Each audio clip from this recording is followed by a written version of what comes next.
আজকাল বাচ্চাদের শৈশবগুলো কেমন যেন পড়ার চাপে নষ্ট হয়ে যাচ্ছে।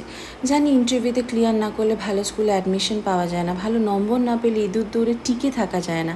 তাও বলবো, সন্তানের মধ্যে মূল্যবোধ তৈরি করতে কিন্তু পড়াশোনা ছাড়াও তাকে বাহ্যিক জগতে পরিচিতি করাতে হবে। আর এই বন্ধুত্বগুলো আমাদেরকেই বাঁচিয়ে রাখতে হবে। পড়াশোনার বাইরে বাচ্চারা যে এক্সট্রা কারিকুলাম অ্যাক্টিভিটিসগুলো করতে সবচেয়ে বেশি পছন্দ করে তার মধ্যে সুইমিং কিন্তু অন্যতম। আর এটা একটা ফুল বডির এক্সারসাইজও বটে। কিভাবে বুঝবেন আপনার বাচ্চা কি পছন্দ করছে? যখন না বললেও সেই নিজের থেকে ওই কাজটা বারবার করতে চাইবে, তখন বুঝবেন সে সেটা পছন্দ করছে। হ্যালো এভরিওয়ান, গুড ইভিনিং সবাইকে, ওয়েলকাম টু মাই ব্লগ। যাচ্ছি ছেলেকে নিয়ে সুইমিং করাতে। এই গরমে বাচ্চারা এটাতে খুব রিল্যাক্স ফিল করে। ওই যে বললাম না, আপনার বাচ্চাকে বলতে হবে না, পড়াশোনা বা এক্সট্রা ক্যারিকুলাম অ্যাক্টিভিটিস যেটাই হোক না কেন সে পছন্দের সাথে করবে, তখনই আপনি বুঝবেন সে ওটা এনজয় করছে। আর মা বাবা হিসাবে ওদেরকে পুশ করাটাই তো আমাদের কাজ। এছাড়া কী বা করতে পারি? চলুন তাহলে আজকে সুইমিং থেকে আপনাদেরও ঘুরিয়ে নিয়ে আসি। আসুন, আমরা পৌঁছেই গেছি। আপনাদের প্রপার্টিটা একটু ভালো করে ঘুরে দেখাই।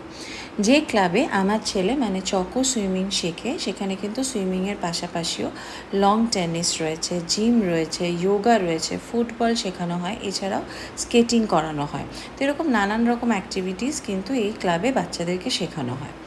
এখানে সুইমিং পুল বেসিক্যালি দুটো, একটা ছোট বাচ্চাদের জন্য, যে বাচ্চাদের হাইট এখনও 4 ফিট হয়নি, 4 ফিটের নিচে, তাদের জন্য এটাকে বেবি পুল বলা হয়। আর একটা common pool, kids and adult সবাই কিন্তু সেখানে করতে পারে, যদিও ছেলে এবং মেয়ের একটা ডিভিয়েশন করা থাকে।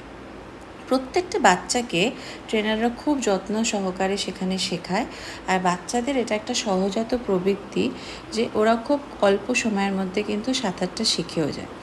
বিদেশে খুব ছোট বাচ্চা, জন্মের কয়েকদিন পরেই সেই বাচ্চাকে ট্রেনাররা তাদের সঙ্গে থেকে, আমি দেখেছি যে বাচ্চাদেরকে জলের মধ্যে ছেড়ে দেয় এবং বাচ্চারা অটোমেটিক্যালি নিজের থেকেই সাঁতারটা করতে পারে।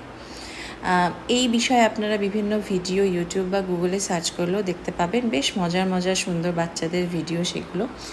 কথা বলে যে একবার কেউ সাঁতার শিখলে সে নাকি কোনোদিনও ভোলে না। তবে আমি বলবো, বাচ্চাদের নয়, প্রত্যেকটা মানুষেরই, ছেলে মেয়ে নির্বিশেষে কিন্তু সুইমিং জানাটা ভীষণ জরুরি। কারণ কে বলতে পারে কখন কার কাজে লেগে যায়। তো আপনাদের বাচ্চারা পড়াশোনার বাইরে আর কে কী কোন এক্সট্রা ক্যারিকুলার অ্যাক্টিভিটিস করতে পছন্দ করে আমাকে প্লিজ কমেন্ট বক্সে এসে জানাবেন। প্রত্যেকটা বাচ্চার একটা নিজস্ব ইচ্ছা থাকে, এক একটা বাচ্চার এক এক দিকে হয়তো শখ থাকে বা প্যাশন থাকে। আমাদের বিভিন্ন দিকে দিয়ে দিয়ে তাদেরকে দেখতে হয় যে কোন জিনিসটা তারা এনজয় করছে। আমার ছেলে যেরকম সাঁতারটা খুব এনজয় করে, নিজের থেকেই প্রত্যেক দিন বলে মাম্মা কখন সাঁতারে যাব। তো এটা বাচ্চাদের জন্য ভীষণ জরুরি যে বাচ্চারা যে জিনিসটাই করুক সেটা যেন তারা নিজের থেকে ভালোবেসে শেখে, সেখানেই কিন্তু তাদের উন্নতি হওয়ার চান্স থাকে।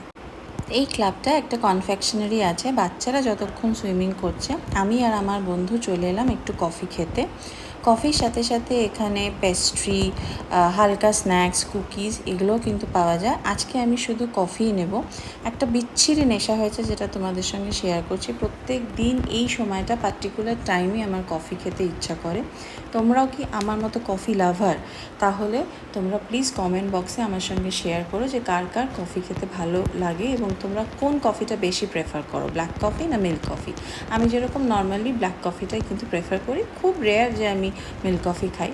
আর যেহেতু আমার বন্ধু ছোটোবেলার বন্ধু, সেই জন্য দুজনে একসাথে জড়ো হবো, আর গল্প হবে না, আড্ডা হবে না, পেনপিসি হবে না, সেটা তো হতেই পারে না। একটা জিনিস আমার খুব ভালো লাগে যে আমরাও যেরকম ছোটোবেলার বন্ধু, আমাদের পরের জেনারেশন আমাদের দুজনেরই ছেলে, তারাও কিন্তু খুব ছোটোবেলা থেকে একসঙ্গে বন্ধু। তো এইভাবেই প্রত্যেক দিন একটা ভালো রিফ্রেশমেন্ট আমাদের মধ্যেও হয়ে যায়।